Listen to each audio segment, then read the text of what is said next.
Hi, everyone. I'm Carlos Ramos. I'm one of the attending physicians at the Center for Cell and Gene Therapy at Baylor College of Medicine, also a fact inspector and a member of the Data Audit Committee that combines now FACT and CIBMTR.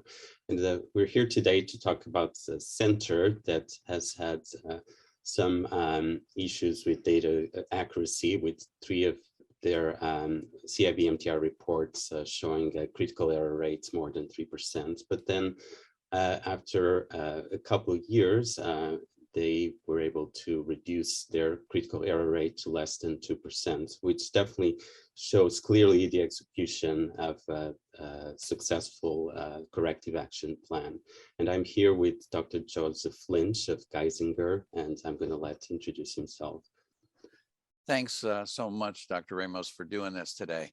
My name is Dr. Joe Lynch, and I'm at the Geisinger Medical Center up in Danville, Pennsylvania. And I started here at Geisinger in 2018, in September of 2018. So I'm here in my fourth year and have gone through our first fact inspection recently, but our corrective action plan for the CIBMTR audit that we had back at that time. So how did you first approach the problem when you were aware of it? So interesting. I started here September of 2018, and there were a number of people that were here. There were nurse coordinators and data managers and some administrative support. And we were notified that we were having a CIBMTR audit in October, which is a month after I got here. And the people from the auditors came and spent several days with us. And then about a month later, we received our letter from the CIBMTR that said that we did not pass our audit and that the critical rate was too high, and that this was our third audit in a row, which I guess is about 12 years, that had not been corrected. So I knew that that was a fairly severe audit and that we had to do some things to change this. And the first part of it was to go talk to my senior level leadership and let them know that this is a big issue that we need to get in compliance. And they were unaware that the other two audits had happened, and they were new administration here also. So we came up with a plan, a corrective action plan, and most of it led around transparency, education, teamwork, and communication, which was severely lacking. And the CIBMTR audit pointed that out to us. Mm-hmm. And so what people were involved in this corrective action plan and its implementation? So the first thing that we did was educate the entire administrative support system of what the meaning of CIBMTR was, and as well as how important that is to run a successful program, the interaction between CIBMTR and FACT, and how accreditation is really critical for showing a quality transplant program throughout the country. We talked about the stem cell transplant outcome database, all of the things I lectured to our administrators about that. And they then understood what the importance of getting that letter back from the CIBMTR. That led to our next round of education, which was the all of the nurse coordinators, of which we had 4, the data managers, which he had 1 at the time, and the manager of the program, who was in charge of pulling together the corrective action plan. And what corrective actions did you actually implement?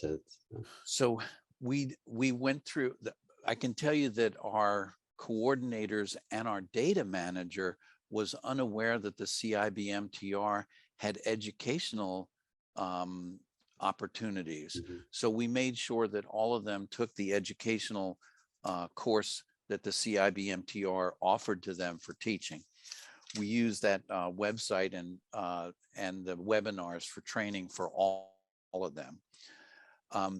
we created forms for our corrective action plan where we ended up doing audits, 100% audits on all of our TED forms, the 2400 forms, the 2402 forms, the infusion forms from the laboratory. We educated the laboratory people, which are part of a transplant program, about what this is.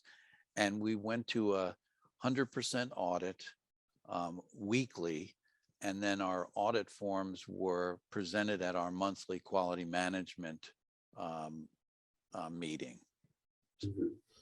And were there any corrective actions that initially you thought about, but then you ended up not doing because you thought they were not necessary?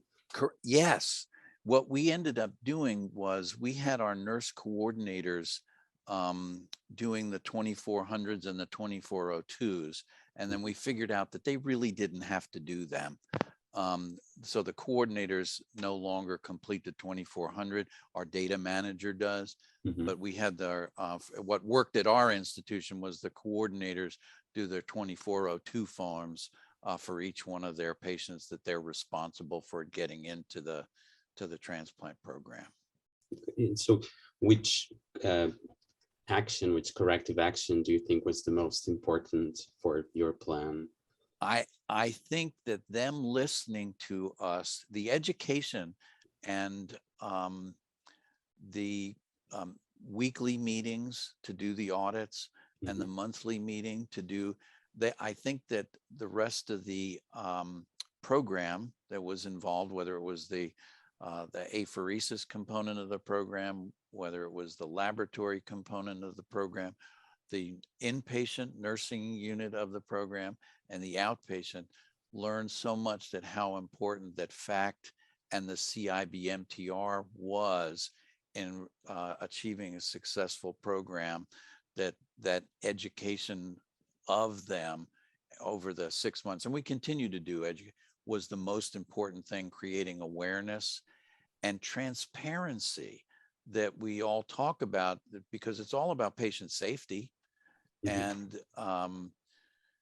all of us on the same page to assure that this happens is what worked for us.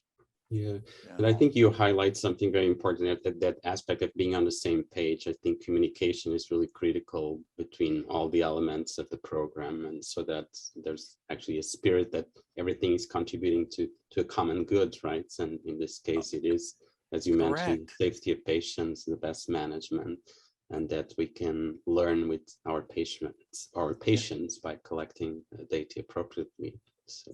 There are some things that forms that are used in the laboratory that weren't given to our coordinators. Mm-hmm. And we talked about these are all of our patients, Mm-hmm. and they started sharing information. That's something that hadn't happened before. And sharing information that's, we still run into our corrective action plans and our weekly audits and our monthly quality management plan. So everybody, whether they work for the laboratory, I mean, we created a truly matrix program, Mm-hmm. even though they're part of the laboratory and that's where they get their paycheck and that's the clothes that they wear. They look like lab people, but they work for the transplant patients. Mm-hmm. So Yeah. we've created that. That's great. Well, thank you very much for sharing your experience with us, and good luck in the future. Thank you. Thank you so much. I really appreciate what you're doing, Dr. Ramos, and the audit committee, and pointing stuff out to us that'll only make for better care and safer care for our patients and our programs. Thank you.